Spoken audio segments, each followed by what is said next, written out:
বাস্তবায়ন করতে পারবেন কিনা বা সেটা বাস্তবায়ন করার আদৌ সক্ষমতা আপনার আছে কিনা সেটা প্রশ্নবোধক হয়ে দাঁড়িয়েছে। আমাদের জুলাই সনদ অবশ্যই সমস্ত কিছু, সমস্ত সংস্কার সবকিছু এটার মধ্যে ইনক্লুড করতে হবে। পুলিশের সংস্কার থেকে শুরু করে সংবিধানের সংশোধন থেকে শুরু করে রাষ্ট্রীয় সংস্কার, দুর্নীতির বিরুদ্ধে যুদ্ধ ঘোষণা, এগুলি সবকিছু এই জুলাই সনদে অবশ্যই থাকতে হবে। এই জুলাই সনদ শুধু একটি সনদ নয়, এটা মাইল ফলক হবে, এটা ইতিহাস তৈরি করবে।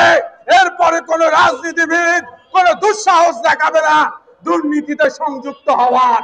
এদেশের প্রধান সমস্যা দুটি, একটি দুর্নীতি, আরেকটি রাজনৈতিক দুর্বৃত্তায়ন। এই রাজনৈতিক দুর্বৃত্তায়ন আমাদের দূর করতেই হবে।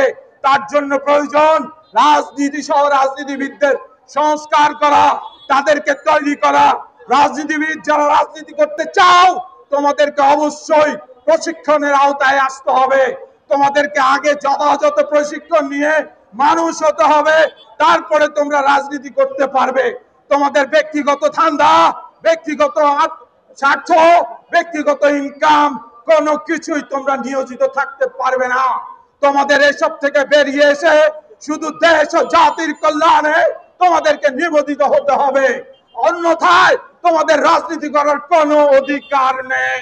তোমরা রাজনীতি করবে শুধু মানুষের, জনগণের কল্যাণের জন্য, দেশের কল্যাণের জন্য।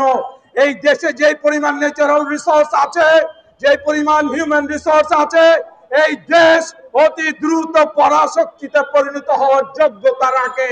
এই তোমরা রাজনীতিবিদ, এই দুর্নীতিবাজ, তোমরা এই দেশটাকে একদম পদদলিত করে রেখেছো। এই দেশকে উন্নত করতে দিতে চাও না, কারণ তোমাদের অধিকাংশ রাজনীতিবিদ পরাশক্তি এবং বাইরের শক্তির দালাল হিসাবে কাজ করো। বাইরের শক্তি দ্বারা তোমরা নিয়ন্ত্রিত হও, বাইরের শক্তি দ্বারা তোমরা পরিচালিত হও। এখন সময় এসেছে এগুলো থেকে বেরিয়ে এসে দেশকে বিনির্মাণ করার জন্য।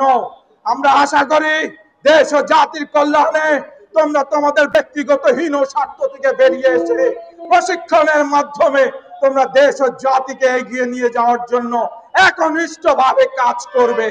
যদি তোমরা সেটা করতে না পারো, তোমাদের রাজনীতি করার কোনো অধিকার নেই। তোমাদের এই সস্তা বস্তা পচা রাজনীতি